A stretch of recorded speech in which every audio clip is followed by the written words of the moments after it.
Welcome back. The New York City Department of Small Business Services plans to administer $100 million through the New York City Small Business COVID-19 Resilience Grant Program. Selected by the New York City Department of Small Business Services, Lendistry, the largest minority-led deployer of capital in COVID relief funding, will lead this initiative. Joining me for discussion on this is Everett K. Sands, CEO of Lendistry. Everett, thank you so much for joining me. Hey, Kevin, how are you doing today? I'm doing well. How are you? Can't complain. So, can you tell me about the New York City Small Business COVID-19 Relief Resilience Grant? Yeah, absolutely. So it's a program administered by the city, obviously sponsored by the mayor and legislative bodies within the city, that is to help small businesses in terms of being able to have money to go towards items that they might have need to either be refunded or expenses they might have as a relate of COVID. So think about it like in terms of past expenses they might have or future expenses that they might have in terms of reopening or moving forward during this pandemic. Now, I think this is really cool and says a lot about your organization. Can you just explain why New York City chose your organization, Lendistry, to lead this initiative? Yeah, sure. So Lendistry has a good amount of experience in terms of deploying capital. This year, we'll probably deploy roughly about $8-9 billion to about 600,000 small businesses. Sometimes that's loans, sometimes that's grants. We have a significant amount of experience in terms of helping counties and cities and states in terms of deploying capital. And I think equally as important, or maybe more important to your users, is we've had and shown the results of being able to deploy to underserved small businesses. So being able to help those who might not normally get an opportunity to receive a grant or receive access to capital. That's in the fabric of everything we do at Lendistry, and it's inside of our mission. Now, for this grant, there will be 3 rounds to determine who will receive money first. Can you elaborate on that? Yeah, so New York City, like many of our partners, has what we call a priority funding. And so what they're looking at is those businesses that have been somewhat disadvantaged in terms of their access to capital in the past.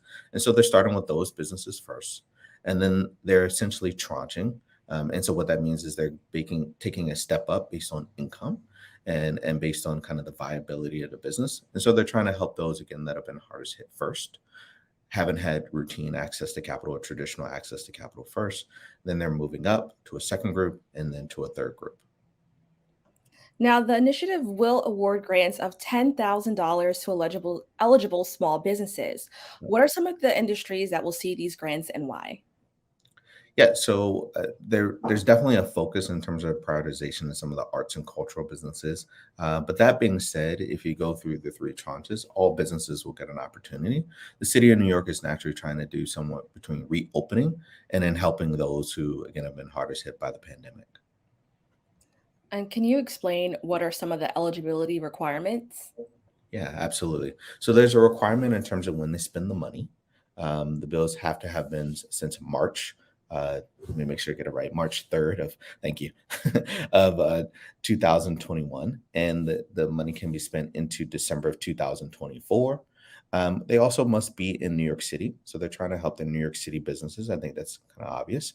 They have to have less than 500 employees. They're trying to help some of the smaller businesses. And so they're using the size of the business as one of the things that they're looking at.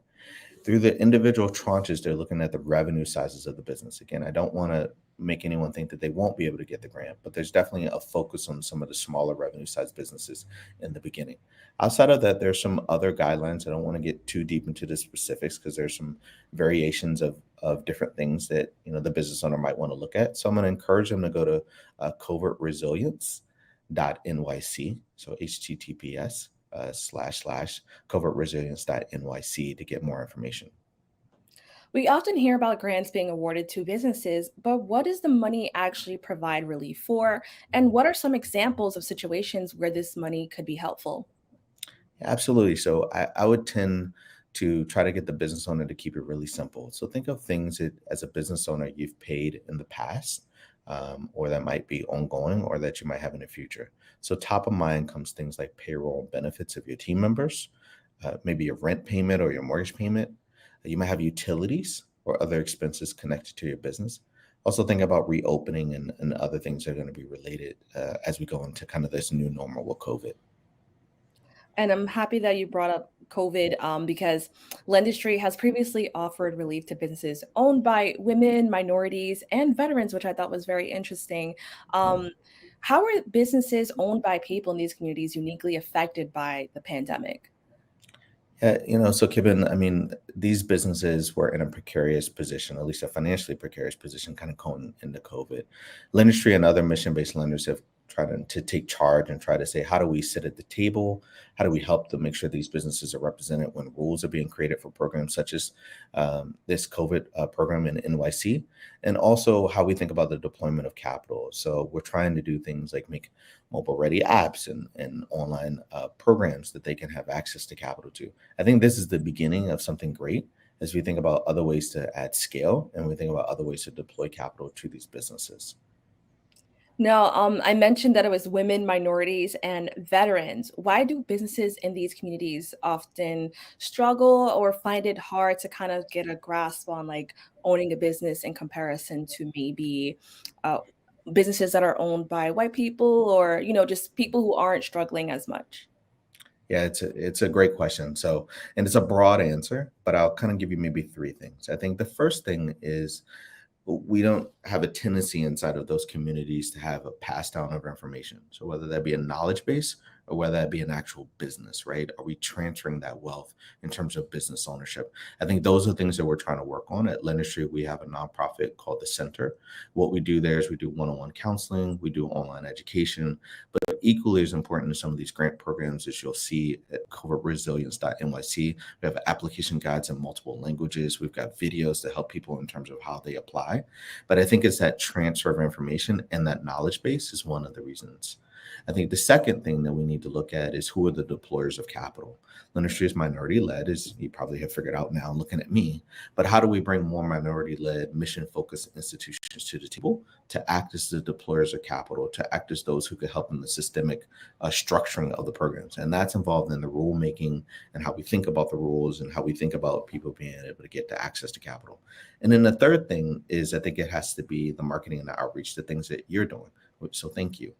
We've got to change the narrative. We got to let people know that the programs exist, that they're available to them, and then make them feel comfortable in terms of applying, showing them success stories and others that look like them and maybe speak the same language as them, maybe in the same industry that have also received these programs. And hopefully we're doing a good job of that. Now, what documents should business owners prepare, and how can those who qualify sign up for this grant? Absolutely. So I'm going to mention covertresilience.nyc as the website to go to. I'm going to encourage the business owner to either take one of the webinars, maybe watch one of the introduction videos, take a look at the FAQs. That's going to help in terms of document preparation. That's also going to help in terms of being ready to apply. This is not, the application is open 24/7. And so they'll have an opportunity to be able to go and to be able to apply at a 24/7, so early in the morning, in the afternoon, and in the evening. In terms of documents, it's going to be some of the basic traditional items. So it's going to be a copy of their photo ID. It's going to be their tax returns. It's going to be able to show proof that they're in business today.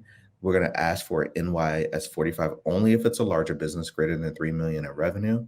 We're going to ask for a W-9 form, and we're going to ask for some type of proof that you've actually been affected by COVID.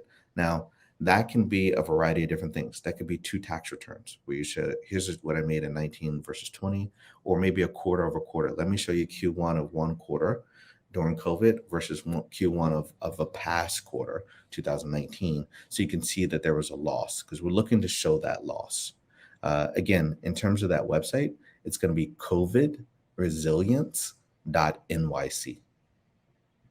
All right. Now, I want to talk about the importance of accessibility because we noticed on your website there's actually a dyslexia friendly option, which is very rare. So, can you just tell us why it was important for your organization to add that?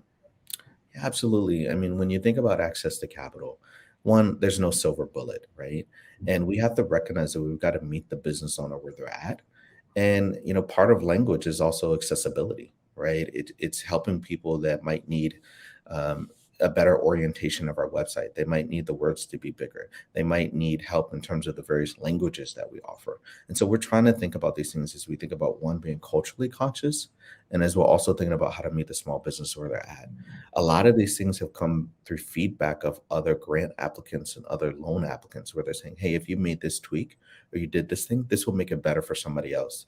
So, hats off to the small business owners that are constantly giving us feedback and helping us to improve our systems and our processes and our procedures. Well, yeah, thank you for explaining that because we thought that was really cool. We never really seen that before, and so I definitely wanted to touch on that. How Yeah. can people get in touch and learn more? Absolutely. So I'm going to encourage them to do a couple different things. One, we've got external partners like NYS, SBS, and several other partners. Most of them are mission based. So you're going to see some words like community development financial institutions and other mission based organizations that are helping. You can find them again on that website, covidresilience.nyc. They're going to be webinars in which they're hosting, in which to give more information about the program. You could also call into our call center, and that number is 888 959 6471. Again, 888 959 6471. It's a new number, so sorry, I had to take a look at it. But we want to encourage you to either utilize one of our partners, go on the website, download the application guide, go on the website to watch one of the videos, attend one of the webinars that are being offered not only across the city, but also in multiple languages, and or you can call our call center, which can also help you. All right, Everett, thank you so much for joining me for this discussion. Yeah, thanks for the opportunity. That's all for our show today. Thanks for tuning in. I'm Kevin Aline, wishing you and yours safety and wellness now and always. See you next time.